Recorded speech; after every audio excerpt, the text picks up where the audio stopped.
एक समय की बात है, हजारों बौद्ध भिक्षु एक बौद्ध भिक्षु को घेर कर खड़े हुए थे। सभी भिक्षु इंतजार कर रहे थे कि वे एक भिक्षु जिन पर सभी की निगाहें टिकी हुई थी, वे उन सभी को क्या ज्ञान देकर जाएंगे। दरअसल वे बौद्ध भिक्षु उन सभी का गुरु था और वे अपने मृत्यु के बेहद नजदीक था। वे अपनी आखिरी सांसें ले रहा था और उस वक्त जब वे मृत्यु के बेहद करीब था तो उसके सभी शिष्य उनको घेर कर खड़े हुए थे। वे सभी जानना चाहते थे कि जीवन का सार क्या है, वे उन्हें क्या सीख देकर जाना चाहते हैं। तभी गुरु ने इशारे से अपने एक शिष्य को बुलाया और उसके कानों में कहा कि अपने जीवन में कभी बिल्ली मत पालना, और ये कहकर उसने अपना प्राण त्याग दिया। ये बात उसे बहुत ही अजीब लगी। वे सारे शिष्य उससे पूछ रहे थे कि तुम्हारे कानों में गुरु ने क्या कहा। वे गुरु द्वारा बोले गए शब्द को सभी को बोलता है और कहता है कि जीवन में कभी बिल्ली मत पालना। अब सभी भिक्षु विचार में पड़ गए कि ये कैसी नासमझी भरी बातें हैं। जीवन में भला बिल्ली कौन पालता है और जीवन के ज्ञान का बिल्ली से क्या लेना है। इस बात का मतलब कोई भी नहीं समझ पा रहा था, लेकिन उन्हें यह भी पता था कि ये बात बेकार नहीं हो सकता, क्योंकि उन सभी के गुरु ने ये बात बोली थी। और इसी बात का रहस्य जानने के लिए कुछ शिष्य गुरु के पुराने मित्र के पास पहुंच जाते हैं। वहां पहुंचने के बाद गुरु द्वारा कही गई बातें उनसे पूछते हैं, इस बात का भला क्या मतलब हो सकता है, जीवन में कभी बिल्ली क्यों नहीं पालनी चाहिए। ये बात सुनकर गुरु के मित्र मुस्कुराए और उसने कहा कि ये बात बड़ी ही गहरी है। दरअसल ये गुरु के जीवन से जुड़ी हुई है। बहुत समय पहले जब तुम्हारे गुरु ने संन्यास लिया था तो उन्होंने अपने पूरा परिवार को त्याग दिया था। उनका भरा पूरा परिवार था, पत्नी थी, बच्चे थे, माता पिता थे। लेकिन उनके मन में इच्छा उठी और उन्होंने सत्य को जानने के लिए अपने परिवार को छोड़कर संन्यास ले लिया। इसके बाद वे अपने घर को छोड़कर किसी दूसरे नगर में पहुंच गया और वहां एक स्थान पर रहकर भिक्षा मांगकर भोजन करते थे। आप उसके पास सिर्फ मांगने के लिए कटोरा और पहनने के लिए 2 वस्त्र ही थे। कुछ दिन बीते तो उसके कपड़ों को चूहे ने कुतरना चालू कर दिया। उसके पास ज्यादा कपड़े नहीं थे और वे चूहे तो दिन पर दिन कपड़े को कुतरते जा रहा था। इससे वे गुरु बहुत ही परेशान हो गया। उन्होंने सोचा इसका कोई न कोई हल करना ही होगा, नहीं तो ये चूहे मेरे दोनों कपड़े को अच्छे से काट देगा और पहनने के लायक भी नहीं बचेगा। और ये सोच उसने कुछ लोगों से इसका हल जानना चाहा। तो कुछ लोगों ने कहा कि तुम चूहे को दूर भगाना चाहते हो तो तुम बिल्ली पाल लो, बिल्ली होगा तो चूहे नहीं आएंगे, चूहे तुम्हारे वस्त्र को कुतर नहीं पाएंगे, तुम एक बिल्ली पाल लो। और ये सोचकर उसने बिल्ली पाल ली। अब बिल्ली ने चूहे को तो खत्म कर दिया, लेकिन बिल्ली को पालने के लिए दूध तो चाहिए। अब ये गुरु भिक्षा मांगने जाते तो साथ में दूध भी मांग लेता और कुछ दिन तो ऐसा ही बिल्ली को दूध पिलाता रहा। कुछ दिन बाद लोगों ने उसे राय दिया कि भिक्षा में दूध मांगना अच्छा नहीं लगता, तुम एक गाय पाल लो, गाय से आपका बिल्ली का भी पालन होता रहेगा और आपको भी कुछ खाने के लिए मिल जाएगा। और यही कह उन नगर के कुछ लोगों ने एक गाय गुरु के दरवाजे पे लाके बांध दिया। गुरु को भी लगा हाँ यह सही रहेगा, बिल्ली को भी दूध पिला दूंगा और मुझे भी कुछ मिल जाएगा। और ऐसा करके उसका जीवन फिर से चलने लगा। कुछ दिन बाद उसे पुनः एहसास हुआ कि गाय के देखभाल के लिए चारा की कमी हो रहा है और वे तो भिक्षा मांगने के लिए बाहर चला जाता था। गाय को देख रेख कौन करेगा, उसे चारा कौन देता, ये समस्या उसके लिए बड़ी होती जा रही थी। इसलिए उसने इस समस्या का हल जल्द से जल्द निकालना चाहा और इसलिए उसने लोगों से पूछा हमें क्या करनी चाहिए। लोगों ने राय दिया कि गांव में एक विधवा रहती है, उसके पास वैसे कुछ काम नहीं है, वे आपकी गाय का ध्यान रखेगी, आप बस रहने के लिए उसे कुछ जगह दे दो, वे आपके सारे काम भी कर दिया करेगी। और उसी उम्मीद से उसने अपने घर में उसे रख लिया। अब वे बिंदास भिक्षा मांगता और दूसरी तरफ वे विधवा औरत उसकी गाय की देख रेख करती, चारा डालती, चारा लाती, दूध निकालती और साफ सफाई भी। वे विधवा औरत काफी ज्यादा खूबसूरत थी। कुछ ही दिन साथ में रहने से उन दोनों को आपस में प्रेम हो गया, और प्रेम होना जाहिर था क्योंकि दोनों एक साथ रहते थे और गुरु भी उस समय जवान था। वहीं दूसरी तरफ वे विधवा औरत भी अपनी खूबसूरती में चार चांद लगा रही थी। इसी तरह प्रेम करते हुए कुछ दिन बीता। कुछ समय बाद वे विधवा स्त्री गर्भवती हो गई। अब गुरु के पास उससे शादी करने के अलावा कोई रास्ता भी नहीं था। उसने लाखों उपाय खोजा लेकिन उसे कोई उपाय भी नहीं मिला। इस अवस्था में वे उन्हें छोड़ भी नहीं सकता, इसलिए गुरु को उस विधवा स्त्री से शादी करनी पड़ गई। वे लौट के वहीं पहुंच गया था जहां से उन्होंने जिंदगी की शुरुआत की थी।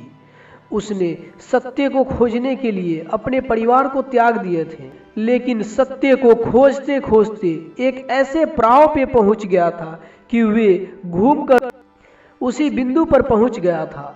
एक जगह से निकलकर घूमते घूमते उसी जगह पर पहुंच आया। अब उसे एहसास हुआ कि ये सारी फरसाद का जड़ वे बिल्ली थी। अगर मैं अपने जीवन में बिल्ली नहीं पाला होता तो शायद सत्य को प्राप्त कर पाता। और इसी अफसोस के साथ तुम्हारे गुरु जी ने प्राण त्यागे हैं। गुरु के मित्र ने अपनी बात को जारी रखते हुए कहा, जीवन में किसी न किसी रूप में यही कहानी चलती रहती है। हम एक वस्तु से छुटकारा पाने के लिए हजारों ऐसे चीजों से जुड़ जाते हैं, रिश्ता बना लेते हैं।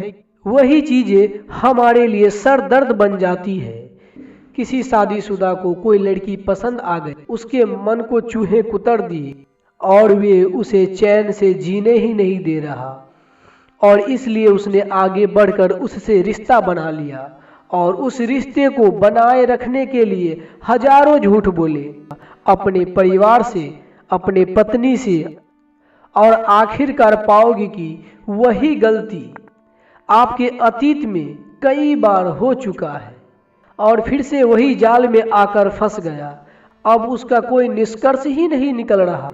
इस भ्रम जाल में, इस माया जाल में हमारा मस्तिष्क अटका हुआ है और वे एक निरंतर एक गोले में घूमता रह जाता है। हम वही गलतियां अपने जीवन में दोहराते रहते हैं, बार बार दोहराते रहते हैं, और दोहराने के बाद हम सोचते भी हैं कि हमने यही गलती फिर से कर दी। इस समस्या से छुटकारा पाने के लिए हमें जानना होगा कि हमारे मन में वासना किस तरह से पनपती है। अगर हम ये समझ पाएंगे कि हमारा मन वासना के अधीन किस प्रकार होती है, तो हम ये भी समझ पाएंगे कि इन वासना से खुद को बचाना कैसे है। दरअसल कोई भी भौतिक सुख जो आपकी दुखों को भुलाने में आपकी थोड़ी सी भी मदद कर देता है, कुछ देर के लिए सुख को अनुभव करा देता है, वह आपकी वासना बन जाती है। आप परेशान हैं, आप दुखी हैं, चाहे किसी भी कारण हो, और उसी वक्त आपको किसी ने शराब पिला दी, कोई नशा करा दिया और आपको लगा कि मैंने अपना दुख बिल्कुल भूल गया, मुझे तो बड़ा आनंद आ रहा है। और जब ये ख्याल पनपता है तो वे आपकी वासना बन जाती है और धीरे धीरे कब आप अपनी वासना के गुलाम हो जाते हैं आपको पता भी नहीं चल पाता। जिस प्रकार उस गुरु को पता नहीं चला था कि समय बीतते बीतते कैसे वे वहां पर आकर खड़ा हो गया था जहां से वो शुरुआत किए थे। याद रहे, कोई भी वासना हमारे दुख से हमें छुटकारा नहीं दिला सकते, चाहे वे हमें भौतिक दुखों से कुछ दूर ले जाएं, लेकिन उन दुखों से छुटकारा नहीं दिला सकता। उससे छुटकारा पाने के लिए तो हमें समझ से काम करना होगा, अपनी सोच से काम करना। उनसे दूर भाग जाना, खुद को छुपा लेना, ये उसका हल तो नहीं हो सकता। अगर मन में कोई दुख है, कोई समस्या है, कोई परेशानी है, तो कभी भी आपको किसी और माध्यम से शांत करने की, भूल जाने की कोशिश मत करना। बस ये समझना कि दुख हर एक जीवन में होता है। हमें ये शरीर मिलना ये सबसे बड़ा दुख है। आज ये शरीर हमारा स्वस्थ है, जवान है, लेकिन कल ये बूढ़ा भी होगा। इसीलिए अपने दुखों का मूल मिटाने के लिए उस दुख के प्रवृत्ति को समझो और ये समझो कि ये दुख ये शरीर को हो रहा है। ये दुख दर्द ये भाव ये मन की है, मस्तिष्क की नहीं। आप कुछ और है, आप अलग है, जो बिल्कुल शांत है, बिल्कुल मौन है। वे शरीर आपका है ही नहीं तो दुख आपको कैसे हो सकता है, वे समस्या आपकी कैसे हो सकती है। और जब ये सब का एहसास अपने मन के अंदर भरने लगते हैं कि आप शरीर नहीं है, आप मन नहीं, तब आप अपनी बहुत सी समस्या से, बहुत से उलझनों से तुरंत मुक्ति पा सकते हैं। लेकिन इसके लिए हमें ये हमेशा याद रखना होगा कि हम शरीर नहीं है। अगर चोट पहुंच रही है, वही दर्द हो रहा है, तो हमें ये समझना होगा कि ये दर्द ये चोट इस शरीर का है, इस मन को है, मुझे नहीं है। तभी आप अपने शरीर में और अपने आप में भेद कर पाओगे। तब आप अपने आप को दो हिस्सों में बांट पाओगे। ये देख पाओगे कि जिससे दुख मिल रहा है वे शरीर है। ये देख पा रहा है कि दुख शरीर को मिल रहा है तो वे साक्षी है, वे आप है और वही आपका वजूद है।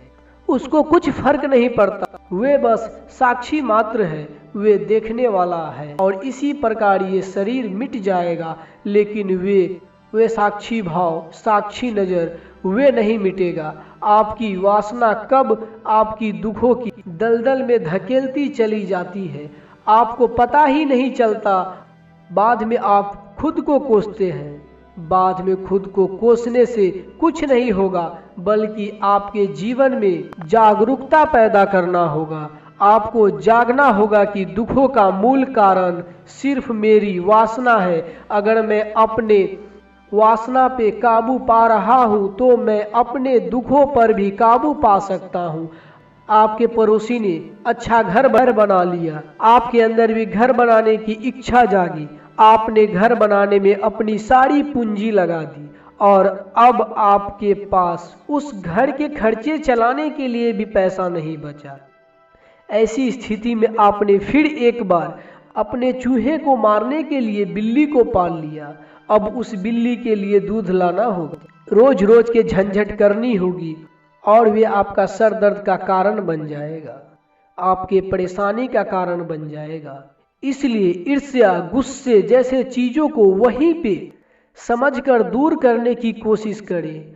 उन वासनाओं में फंसे मत, क्योंकि वे वासना प्रेम से उजागर होके नहीं आई, प्रेम से निकल कर नहीं आई। वे ईर्ष्या, गुस्से, दुख को दूर करने के लिए उठाए गए आपके नासमझी भरे कदम होते हैं। याद रहे, जो काम करने में आपको मजा आता है, जिसमें किसी को नुकसान नहीं होता है, किसी दूसरे को कष्ट नहीं पहुंचता है, खुद का मन उस कार्य को करने के बाद आनंद और सुख का अनुभव होता है, तो ऐसा काम ही वासना रहित है। और वही पे वे कर्म जिससे दूसरों को दुख मिलता है, खुद को भी नुकसान पहुंचता है, अपने दुखों को दूर करने के लिए नासमझी में ही कुछ गलत कदम उठा लेते हैं और ये सारे कर्म वासनाओं से भरे होते हैं। और दरअसल इसे कर्म कहा ही नहीं जाता। कर्म की परिभाषा ही यही है, जो वासना रहित हो, जिसमें कोई वासना जुड़ी नहीं हो। अगर आपने ये कहानी पूरी सुनी होगी तो आप सबको अपनी वासना कहीं न कहीं नजर आई होगी। आपको पता तो लगा होगा कि आपकी वासनाओं ने आपको कहाँ पे जकड़ कर रखा है और आपको किस चक्कर में फंसा कर रखा है। अगर आपने अपनी वासनाओं को देखा है और उन्हें पहचान गए तो कमेंट में मुझे जरूर बताना, ताकि हमें भी पता चल पाए। अगर आप नए हो तो हमारे चैनल को भी सब्सक्राइब कर लेना। धन्यवाद।